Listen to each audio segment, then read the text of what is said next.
Assalamualaikum warahmatullahi wabarakatuh.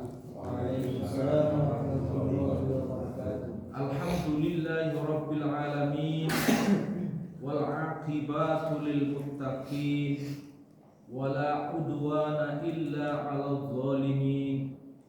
Asyhadu an la ilaha illallah wa asyhadu anna Muhammadan 'abduhu wa rasuluhu shadiqul wa'dil amin wa ala alihi wa ashabihil mujahidin at-tahirin.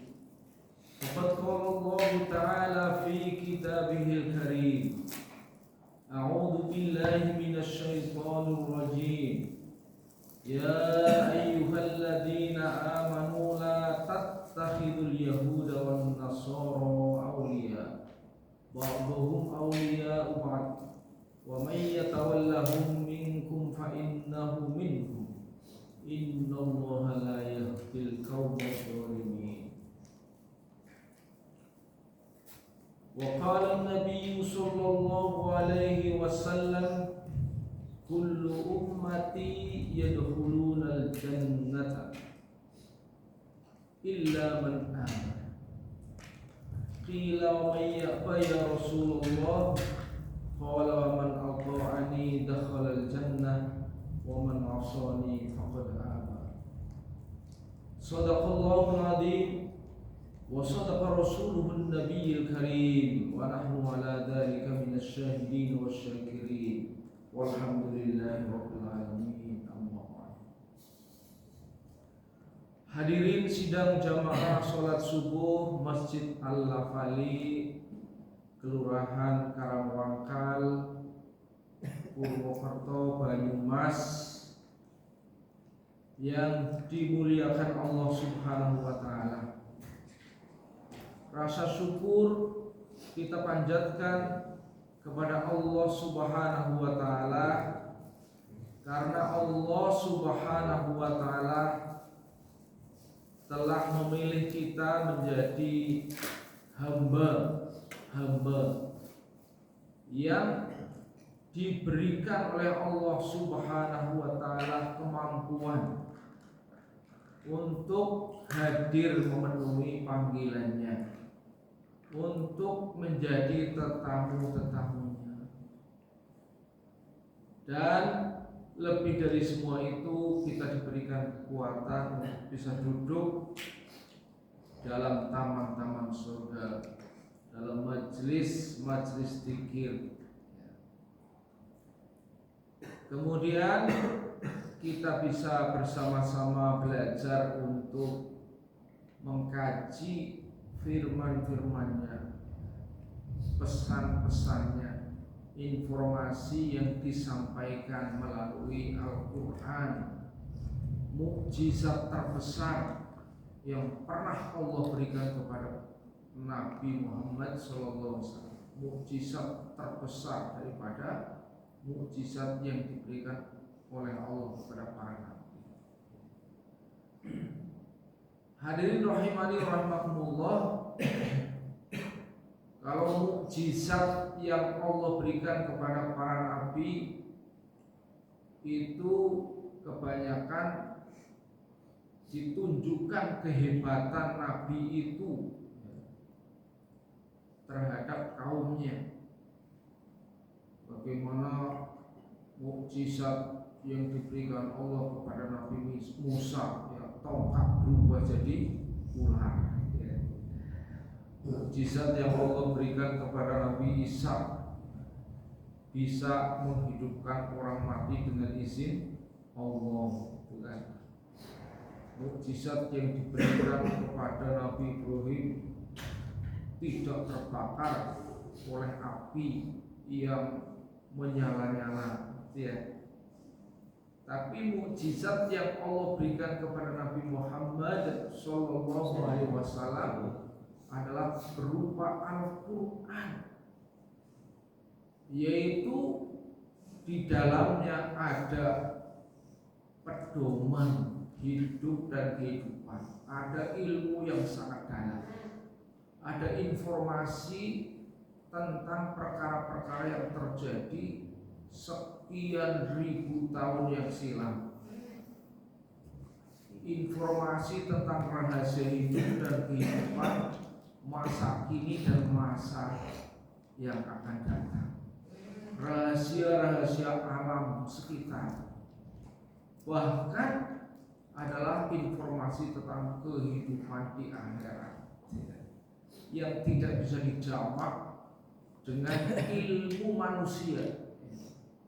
Sepandai-pandainya manusia, walaupun dia bisa menguak daripada ilmu-ilmu alam, ilmu-ilmu tentang kebumian, tapi manusia tidak bisa akan mampu mengkaji ilmu tentang keakhiratan. Tidak bisa seorang melakukan penelitian alam kubur misalnya, penelitian tentang alam akhirat, nggak ada itu ya. Penelitian tentang surga, penelitian tentang neraka, itu nggak akan bisa ya. Itu memang Allah berikan informasi tentang alam-alam akhirat ini melalui ad-din. Tidak bisa dikaji melalui penelitian suasana ambil data di alam kubur, nggak akan bisa ya. Inilah keterbatasan ilmu manusia.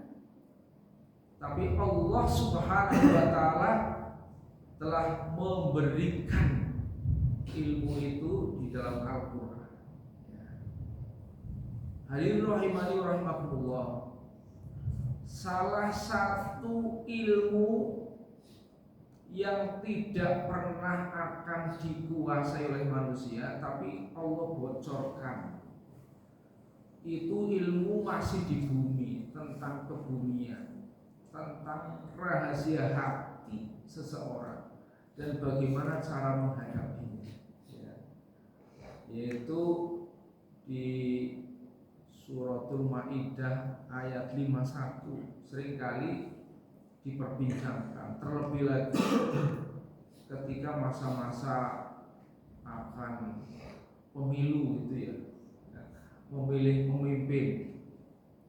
Di situ Allah Subhanahu wa Ta'ala menjelaskan, ya ayyuhalladzina amanu la tattakhidul yahuda wan nasara awliya ba'duhum awliya wa may yatawallahu minkum fa innahu minkum innallaha la yahdil qaumadh dhalimin. Hadirin rahimani rahimakumullah, berpegang kepada ayat ini Allah berwasiat, berpesan kepada kita supaya jangan memilih pemimpin termasuk teman dekat itu orang-orang Yahudi dan Nasrani. Karena apa? Sebagian mereka adalah pemimpin atau wali bagi sebagian yang lain. Mengapa Allah menurunkan rahasianya supaya kita tidak memilih aulia, ya, tidak memilih pemimpin, teman dekat, akrab, ya, dari kalangan orang Yahudi dan Nasrani, Yahuda wan Nasara. Ini rahasia ini harus digali, karena yang tahu hati manusia itu hanya Allah Subhanahu wa Ta'ala. Kita ngertinya dohir, itu orang kan baik sama kita. Secara dohir baik kepada kita, belum tentu hatinya juga baik kepada kita. Kita yang dimaksud bukan fisiknya, tapi kita yang dimaksud adalah agamanya, orang Muslim, ya. Karena hadirin rahimani wa rahimakumullah, Allah Subhanahu wa Ta'ala adalah zat yang paling tahu terhadap hati mereka.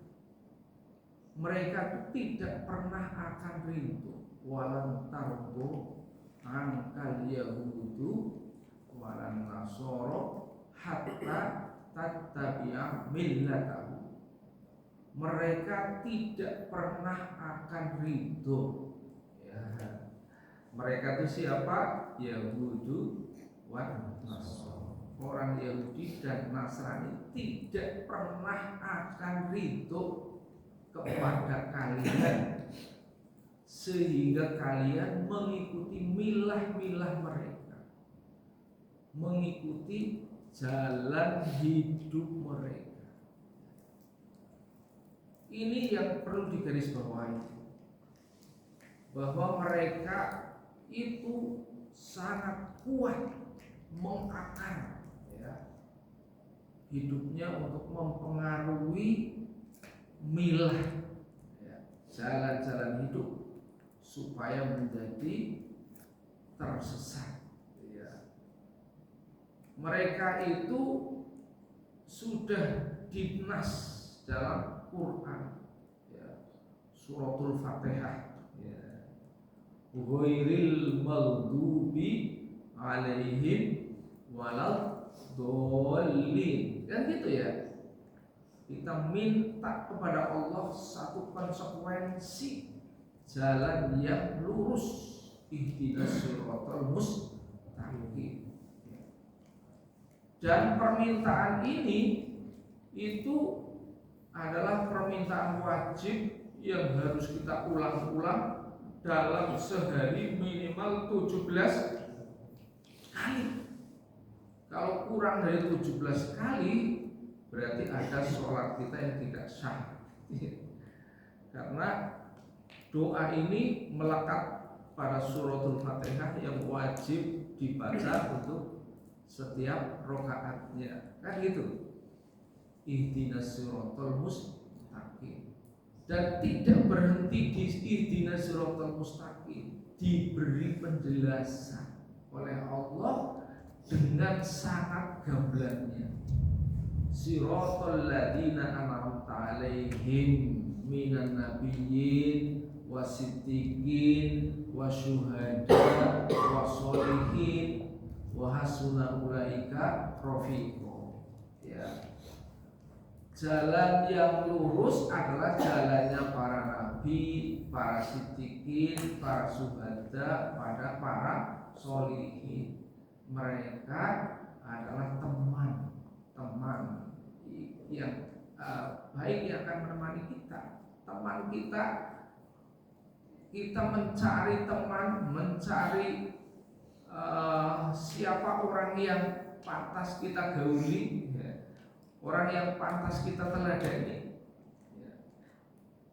Itu adalah minan nabi wasiddiqin wasyuhada wassolihin. Kalau kita minan nabiyyin tidak akan menangi, sudah ada tidak akan ada nabi lagi ya kan. Maka perlu kita imani dan kita teladani dari sikap-sikap dan perjuangannya. Tapi syuhada, siddiqin, sholihin masih ada ya. Orang-orang Palestina sekarang merajai menjadi para syuhada kan.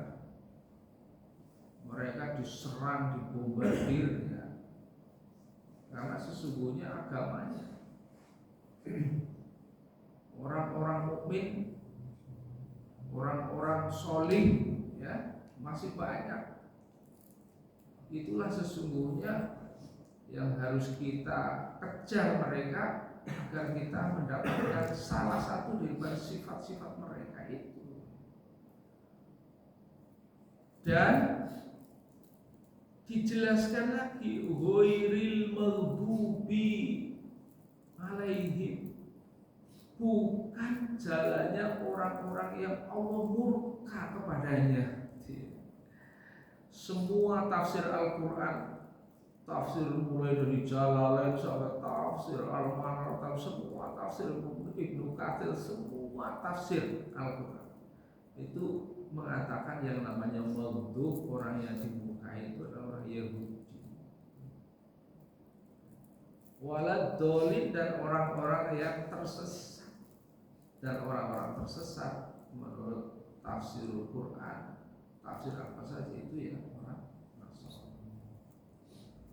Hadirin rahimani wa rahimakumullah. Mengapa orang-orang Yahudi itu orang-orang yang dimurkai oleh Allah Subhanahu wa taala? Allah murka kepada mereka. Ya banyak sekali sifat orang-orang Yahudi yang rahasianya dibocorkan oleh Allah dalam Al-Quran. Mereka orang-orang yang termasuk di pertemuan yang lalu ya, orang-orang yang keras kepala, orang-orang yang pengkhianat dan sebagainya, banyak macam, tidak akan saya ulang. Itu kalau kita kupas, kita bahas, itu sangat banyak ya.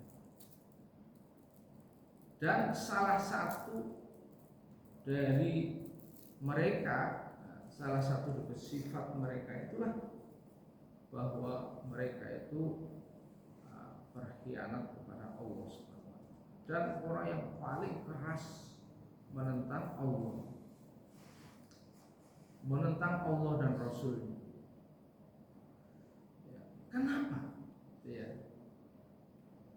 Hadirin rahimani wa rahimakumullah. Kalau berbicara kenapa, maka kita harus kilas balik kepada sejarah.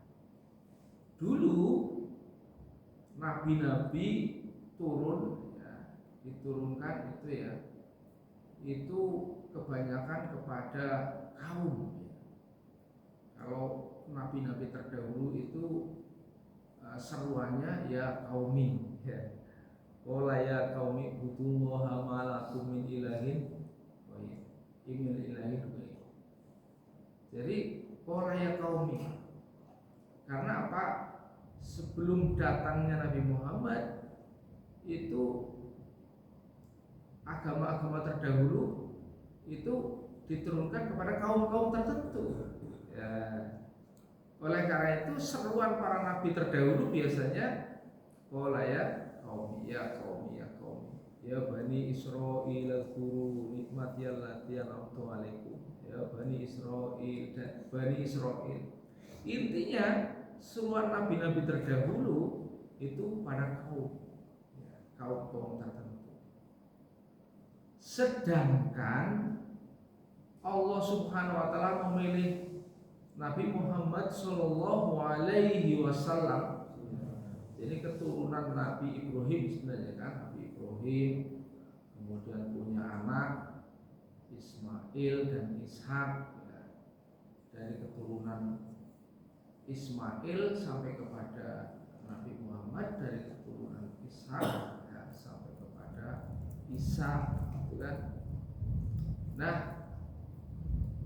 dari situ maka karena kebanyakan mereka nabi-nabi terdahulu itu diturunkan dari kalangan mereka dari kaum mereka, tapi Nabi Muhammad itu adalah sudah di luar ya, Bani Israel ya, di luar kaum mereka kan gitu. Maka mulailah di sini ya adanya satu kedengkian yang luar biasa. Mereka tidak mengakui kenabian Muhammad, sehingga sifat ya permusuhan dalam hati mulai tertanam. Ini yang tidak pernah bisa dipungkiri, bahwa kenabian Muhammad adalah kenabian yang mendapatkan serangan yang luar biasa dari kaum-kaum Yahudi dan kaum-kaum Nasrani. Kenapa? Bukan dari kaum kami, dari keluarga. Karena Muhammad itu berasal dari Quraisy ya kan? Hadirin rahimani wa rahimakumullah. Mereka berebut terhadap Ibrahim. Jadi kalau Nabi Ibrahim itu menjadi rebutan, padahal dia adalah kakeknya, ya, nabinya, ya. Hanifah muslimah kata Allah itu, wa ma kana Ibrahimu yahudiyya wala nasraniyya walakin kana hanifan muslimah, ya. Tapi mereka merebut kalau Ibrahim itu adalah panutan mereka, dan itu mereka Ibrahim adalah Yahudi. Orang Nasrani mengatakan Ibrahim Nasrani, gitu kan. Ini salah satu mulai ada perpecahan, sedangkan hakim yang sebenarnya Allah yang menentukan hakim, zat yang paling adil dan yang paling tahu kalau Ibrahim itu adalah hanifan muslim. Hadirin rahimani wa rahimakumullah. Maka dari itu mereka tidak pernah akan ridho, ya, terhadap orang-orang Islam. Jalan hidup mereka itu sudah dinas bahwa mereka itu tidak pernah akan ridho terhadap orang-orang mukmin dan tidak pernah akan mengakui kenabian Muhammad. Jadi sesungguhnya kata kafirun itu, ya, itu adalah berasal dari kata kafaro. Kafaro itu artinya adalah menutupi. Jadi kalau kafirun adalah orangnya, isim fa'ilnya dari kata kafaro, yaitu orang yang hatinya tertutup. Bismillahirrahmanirrahim. Hatinya tertutup. Qul uhiya ilayya annahu istama'a nafarun minal jinn. Tertutup dari apa? Ya, tertutup dari meyakini terhadap Allah dan Rasul. Jadi orang yang kafir adalah orang yang hatinya tertutup sehingga dia tidak mengikuti, tidak mempercayai akan kehadiran Nabi Muhammad.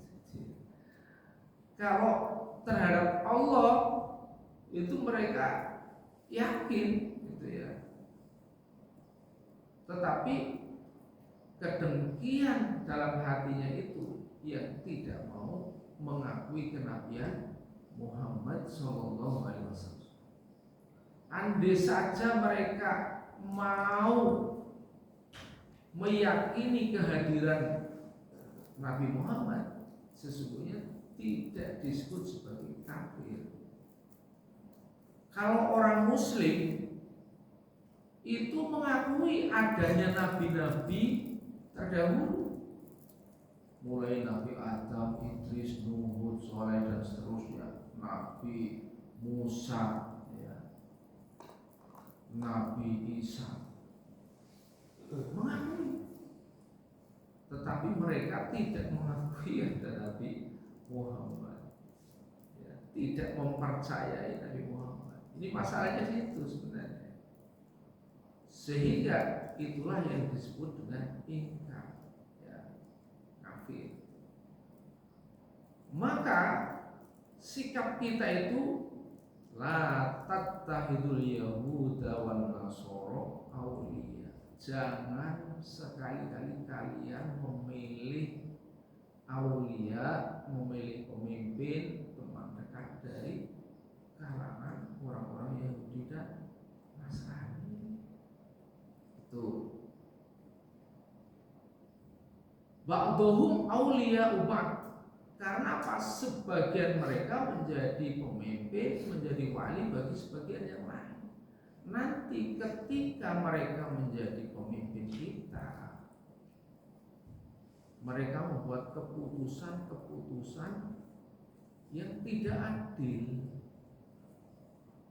Nah, ini menjadi permasalahan yang sangat besar. Terkadang orang Islam itu ya mudah ditipu, dikadali. Bagaimana dikadalinya? Bagaimana? Adalah masalah politik, itu kan masalah dunia, itu kan urusan kepentingan, nggak usah ikut-ikut, ya. Padahal masalah politik itu masalah sangat penting. Karena apa? Karena masalah politik adalah masalah untuk menentukan siapa yang akan memimpin kita. Masalah politik adalah masalah yang diatur dalam agama, yang diatur dalam Al-Quran. Karena ada ketentuan dan ketetapan bahwa seorang pemimpin yang kita pilih adalah seorang pemimpin yang bisa memimpin dengan adil. Imamun adilun, adil kepada orang mukmin, ya, sehingga bisa asyidda'u 'alal kufari ruhama'u bainakum, ya. Tadi dibaca oleh imam itu ya. Muhammadur Rasulullah walladzina ma'ahu asyidda'u 'alal kufar ruhama'u bainahum tarahum ruk'a sujada yabtaguna. Itu ciri-ciri yang harus kita pegang teguh. Mereka itu adalah orang-orang yang tegas menghadapi orang-orang kafir dan lemah lembut menghadapi orang mukmin. Jangan sampai seorang pemimpin kebalikan. Orang mukmin, para ulama, ya, tidak ditempatkan di tempat yang mulia, diremehkan, dipersekusi, gitu ya. Dan hal yang paling penting, ya, yang paling penting, nah, ya, itu pada ayat berikutnya, ya, yaitu min atharis sujud. Mereka adalah orang-orang yang ahli sujud, ya. Karena dalam wajah-wajah orang mukmin ada athar sujud, bukan berarti batu ireng, bukan. Min athari sujud adalah sikap yang ada dalam diri seseorang sebagai athar dalam sujud. Maksudnya sikap sholat yang dibawa di luar sholat. Ini min athari sujud adalah sikap sholat yang dibawa dalam kehidupan di luar sholat. Apa sifat-sifat sholat? Sifat-sifat sholat itu yang pertama adalah banyak mengingat Allah. Itu kan, kalau orang dalam tanda petik notabene Yahudi, Nasoro, atau orang-orang yang sudah kenyang, ya, dengan sifat-sifat mereka, ya, itu tidak lagi dalam memimpin umat itu berbasis kepada zikrullah, ya. Apa saja, ya, mereka tidak takut kepada Allah, ya, asalkan bisa menguntungkan dirinya.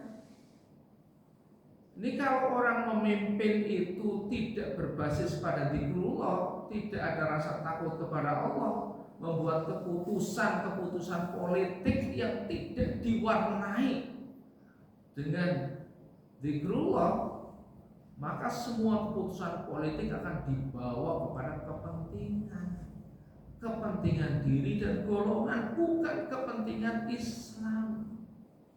Ini yang harus digarisbawahi, ya, supaya tidak mudah tertipu. maka tidak pernah akan membawa kebijakan-kebijakan bagi apa? Keadilan dan kebenaran serta kesejahteraan bagi umat. Karena apa? Tidak ada athari sujud. Jangan-jangan sujud tidak kenal sujud, itu masalahnya. Ya. Kalau orang yang tidak kenal sujud, dia memimpin, maka kepemimpinannya tidak berbasis pada spiritualitas, tapi hanya berbasis pada kepentingan. Oleh karena itu arahnya bukan lagi kepada kesejahteraan umat, tapi arahnya adalah memperkaya diri, memperkaya keluarga, membuat supaya dirinya lebih lama lagi berkuasa, menunjuk sana sini seenaknya. Ya, karena tidak lagi akan berpikir kepada apakah Allah ridho. Ini yang pertama. Hadirin rahimani wa rahimakumullah. Yang kedua, ya, fatarul ladina fi qulubihim maradun yusari'una fihim yaquluna nakhsha an tusibana dairah.